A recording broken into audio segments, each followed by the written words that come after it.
크게 두 가지 쪽을 하고 있습니다. 하나는 디지털 바이오마커예요. 디지털 바이오마커라는 거는 우리가 스마트폰에 있는 센서들을 이용을 해서 특정 질환을 선별하거나 또는 진단하는, 예를 들어서 아까 이분이 3천만 원짜리 주사를 맞으셔야 되나 말아야 되나 그걸 갖다 하려면은 중요하게 펫이라고 하는 검사를 맡아야 되는데 펫 검사가 140만 원 정도 들어요. 그러면 이분이 140만 원짜리 펫 검사를 갖다 받아보시는 게 좋을런지 안 받아도 될런지를 알려드리는 그런 스크리닝 도구, 이런 것들이 디지털 바이오마커. 그래서 이런 데이터 정제해가지고 딥러닝 알고리즘 걸려가지고 이분이 지금 자살 자해 충동이 얼마만큼이나 센 스트레스를 받고 있다, 이런 거 선별을 할 수도 있고요. 그다음에 이제 그런 거에서 더 나가서 직접적으로 치료를 제공을 할 수도 있어요. 그래서 개인 맞춤형 치료를 이렇게 수면과 관련된 치료를 제공하기도 하고, 또는 우울증이나 불안장애, 또는 아까 얘기했던 근감소증을 갖다 치료를 갖다 합니다. 그래서 최종적으로 다시 정리를 하자면, 혹시 AI와 관계에서 관련돼서 질문이나 코멘트 있나요? 네. 제가 직접적인 건 아닐 수도 있는데 본인 이름과 소속? 창의기술이라고 정주요.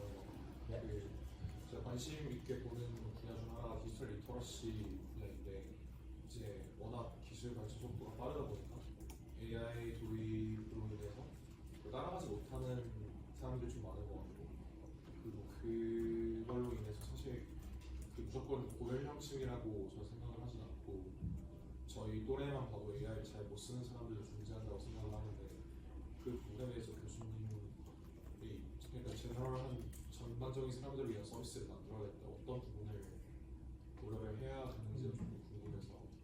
네, 굉장히 중요한 토픽이에요. 오늘 이 수업은 굉장히 한 학기 동안 재밌을 것 같습니다. 디지털 리터러시는 이제 이름을 바꿔야 된다고 나는 생각해요. 디지털 리터러시가 아니라 AI 리터러시로 바꿔야 된다고 생각을 하고, 그 디지털 리터러시라고 하는 건 기본적으로 어떤 한 사람이 기존에 있는 existing하는 그런 정보 기술을 얼마나 잘 이해하고 활용할 수 있느냐에 대한 이슈이고, 그게 중요했던 이유는 예전에 이제 미국 김무성에서 스타디를 했는데, 어떤 사람의 생존 연령하고 그 사람의 삶의 퀄리티, 삶의 질이 이 사람이 디지털 기술을 잘 쓰느냐 못 쓰느냐에 따라서 결정이 되더라. 그렇기 때문에 사람들이 디지털 기술을 잘 못 쓰게 되면 그 사람의 기본적인 시민권을 침해하는 거예요. 그래서 시민들로 하여금 디지털 기술을 잘 쓸 수 있도록 디지털 리터러시를 높여서 이 시민권을 보장해 줘야 돼요. 이제 이런 측면에서 디지털 리터러시가 시작을 했어요. 그래서 상당히 많은 거고, 아주 대표적으로 얘기하는 것 중에 하나가 패스트푸드점에서 햄버거 주문할 때 키오스크 쓰는 거. 예, 굉장히 우리의 일상생활에 우리의 삶의 퀄리티에 영향을 미치는데, 그거 못 쓰면 햄버거 못 사 먹어요. 그래가지고 이런 것들이 굉장히 큰 영향을 미친다, 이런 얘기를 했는데, 이제는 조만간 AI 리터러시 문제, AI를 잘 못 쓰면은 그 사람의 생존 연령이나 아니면 그 사람의 삶의 질이 굉장히 크게 나빠지는 그런 시기가 올 거고, 이제 그런 거기 때문에 AI 리터러시라고 하는 거는 우리 시민권에 굉장히 중요한 포인트가 되고, 그렇기 때문에 그거는 우리 국가도 그렇고 정부도 그렇지만 우리 각각의 개인들도 굉장히 노력해야 되는 포인트다라고 생각을 합니다. 답변이 됐을까요? 네? 혹시 또 다른 질문? 산업과 강나영입니다. 네. 듣다 보니까 디지털 헬스에 대한 질문이 생겼는데요. 아까 말씀해주신 제약회사 같은 경우는 그 악성 단백질을 실제로 사라지게 하는 약을 만든 거잖아요. 그런데 이제 교수님께서 보여주신 예시에는 좀 인지 능력을 향상시킬 수 있는 그런 예를 디지털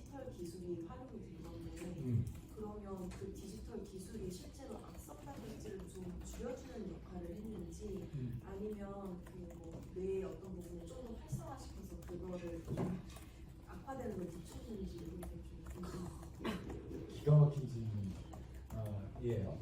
이제 기본적으로 아직까지는 디지털 기술이 악성 단백질을 줄여지지는 못하고 지금 이제 제일 목표로 하는 거는 더 많이 쌓이지 않는 또는 쌓이는 속도를 좀 늦춰주는 그런 걸 갖다 지금 하고 있어요. 근데 이제 종국적으로는 목표로 하는 거는 그걸 갖다가 이미 쌓여진 걸 갖다 좀 녹여낼 수 있는 그런 방법을 갖다 찾아낼 수 있으면 좋겠다. 그걸 갖다가 우리가 신경학에서는 뭐라고 그러냐면 뇌의 가소성 원리라고 해요. 그 플라스티시티, 브레인 플라스티시티라고 하는데 그게 뭐냐면 얼핏 보면은 우리 뇌는 되게 딱딱한 고체 같아 보이지만 그건 껍질이고 그 안에 있는 우리의 브레인은 굉장히 말랑말랑한 이런 존재인데 여기에 우리가 자극을 주게 되면 적절한 자극을 주게 되면은 그 뇌가 마치 불에 이렇게 받은 플라스틱처럼 굽어진다. 그래서 이 뇌라고 하는 거는 그냥 딱 정해져 있는 구조를 가지고 있는 게 아니라 자극을 줄수록 그 뇌의 구조가 변화될 수 있다. 이게 브레인 플라스티시티라고 하는 이론이에요. 그래서 막 우리가 인지 훈련을 시키고 어떤 새로운 자극을 주고 이제 요새 또 많이 하는 것 중에 하나가 VR 기기를 갖다 씌워가지고 우리가 평상시에 할 수 없었던 그런 자극들을 주는데 그렇게 해주면은 이 뇌의 구조가 변형이 돼서 거기에 쌓여있던 단백질을 갖다가 털어낼 수도 있지 않을까 이런 생각들을 해요. 근데 아직까지는 입증되지는 않아요. 좋은 질문. 답변이 됐어요? 그러면 좀 나아가서 사실 헬스 건강이라고 하면 저희 이분법적으로 좀 생각을 해보면 정신적인 건강, 신체적인 건강 이렇게 좀 볼 수 있을 것 같은데 디지털 기기나 기술이 어느 쪽에 좀 더 효과가 좋을 것 같냐 생각하면 저는 아직은 정신적인 건강 쪽에 좀 더 한정이 조금 되어 있나라는 생각이 들거든요. 혹시 신체적인 건강을 좀 활성화시키고 좋아지게 할 수 있는 그런 기술들도 지금 나오고 있는 많이 나오고 있어요. 많이 나오고 있고 근데 굉장히 좋은 포인트인데 꼭 그렇게 이분법으로 몸과 마음을 갖다 나누는 거는 조금 그렇긴 하지만 그래도 하여튼 몸과 마음을 갖다 나눈다고 했었을 때는 디지털 치료제는 앞으로 많은 부분 아직까지는 마음과 관련된 것들이 많이 있긴 한데 몸과 관련된 것도 많이 있어요. 내가 요 하면서 설명을 할게요. 자, 그 디지털 헬스 HCI와 디지털 헬스 쪽을 얘기를 한번 하면은 개인적인 얘기를 먼저 하자면 그 창업을 해야 되겠다. 이제 마음을 먹었는데 뭘로 할까? 여기 갖다가 고민을 했어요. 뭘로 할까 고민을 하다가 그때 내 생각은 뭘 하면은 욕을 안 먹지? 하는 생각. 왜냐하면 내가 제일 많이 받았던 8년 전에 제일 많이 받았던 비난은 이런 비난이었어요.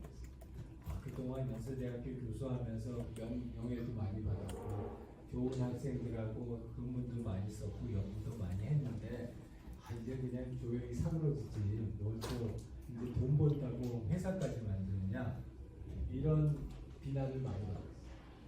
그 당시만 해도 교수가 창업한다 그러면 약간 색안경 끼고 보는 그런 사람들이 많이 있었어요. 그래서 그때 이렇게 생각을 했던 게 뭘 해야지 그 욕을 덜 먹을까? 제가 우리 제자들이 게임 회사에 굉장히 많이 있어요.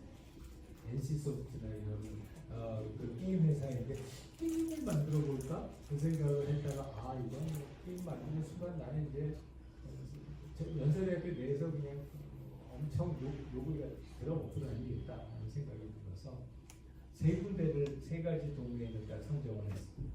첫 번째가 경영학과니까 핀텍을 하자.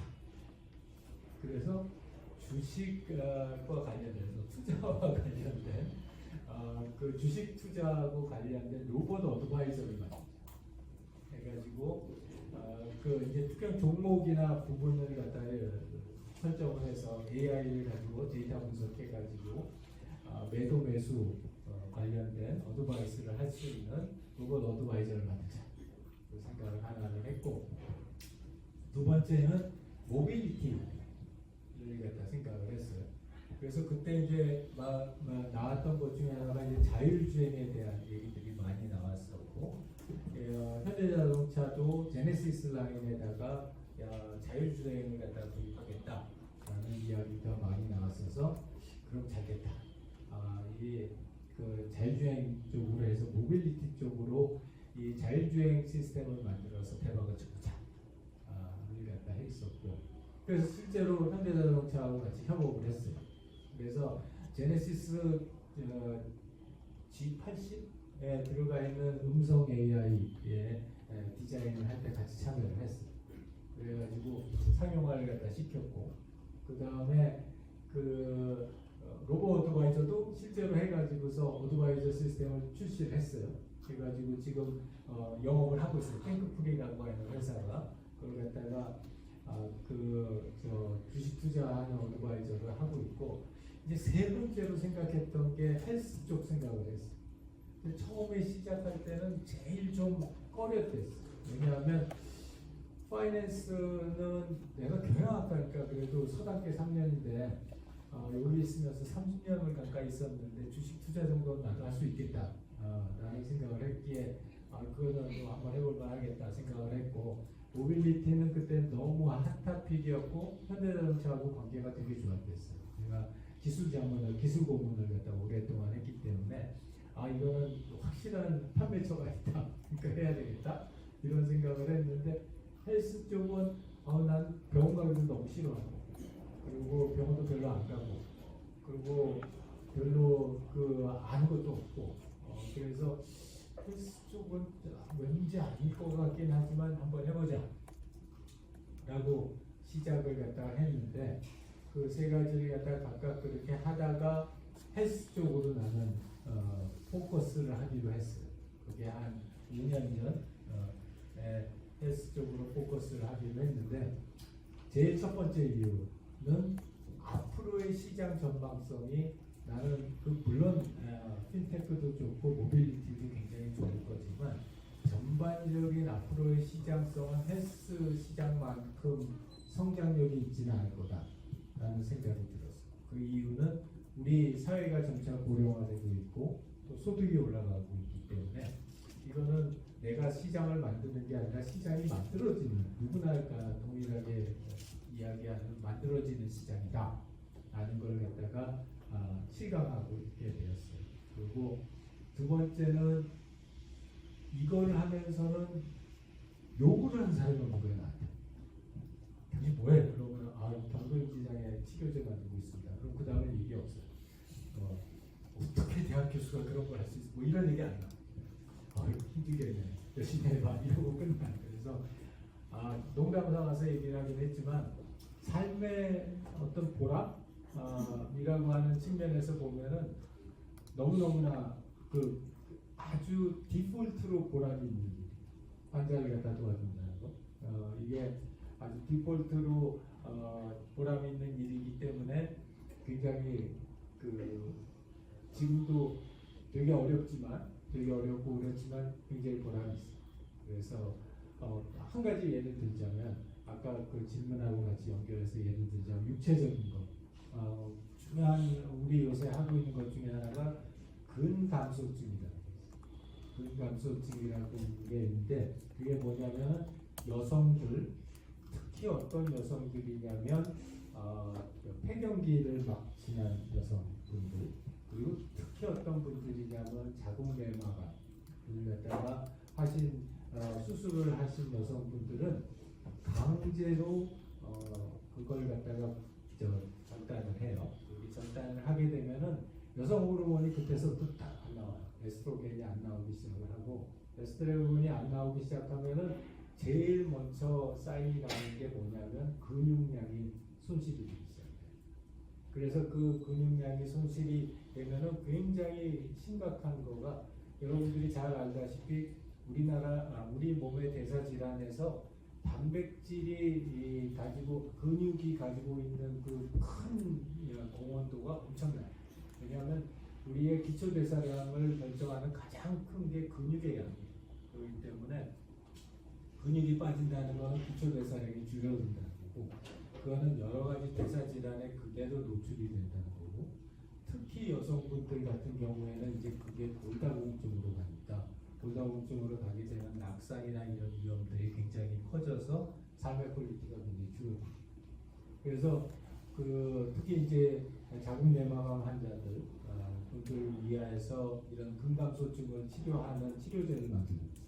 그러면은 그런 걸 갖다 할 때 가가지고 우리 산부인과의 교수님들하고 같이 작업을 해가지고 이 근감소증의 기본적인 기전이 어떤 기전이냐, 그리고 디지털이 그걸 갖다 어떻게 잘 측정하고 또 그걸 갖다가 방지하거나 또는 그 양을 늘려줄 수 있는 그런 걸 할 수 있느냐, 이런 거 같은 게 뭐라고 할까, 일단은 우리 와이프가 되게 좋아하고, 그 다음에 두 번째는 누구를 갖다 대해서 당신 지금 뭐 하는데 그러면은 근감소증 현재 심각도를 편리하게 잴 수 있는 스마트폰으로 근감소증 잴 수 있는 진단 도구 만들고 있다.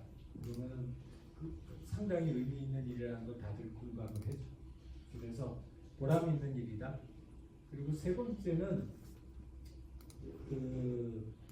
R&D와 커머셜이라고 하는 측면인데, 이 아까 얘기했던 HCI 이야기하고서도 같이 이야기를 해보자면, 이런 디지털 치료제는 연구와 상용화가 같이 가야지 이 효과를 볼 수 있는 그런 분야입니다.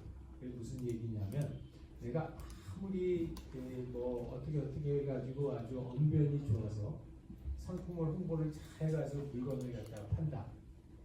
다른 분야에서는 충분히 가능하지만 이런 디지털 헬스 분야에서는 그거 가지고 안 돼요. 그게 효과가 있다는 걸 갖다가 입증하기 위해서는 해당되는 메커니즘을 잘 이해하고 그걸 갖다가 잘 적용될 수 있는 시스템, 서비스나 제품을 만들고, 그 다음에 그 효과성 그리고 그 안전성을 식약처라고 하는 곳에 허가를 받아서 검증을 해야 돼요. 그러면 그렇게 검증을 하는 과정에서 우리가 R&D를 안 하고서 제품을 만들거나 판다는 게 불가능해요. 그렇기 때문에 나는 개인적으로 그렇게 생각했어요. 이건 정말 R&D와 커머셜라이제이션이 사이드 바이 사이드로 같이 가져야 되는 분야이다 라는 생각을 했고, 그래서 이거는 연구를 하기에도 좋고 상용화를 하는 것도 굉장히 필요한 분야이다 라는 생각을 해서 디지털 치료제라고 하는 분야를 갖다 선택을 했습니다.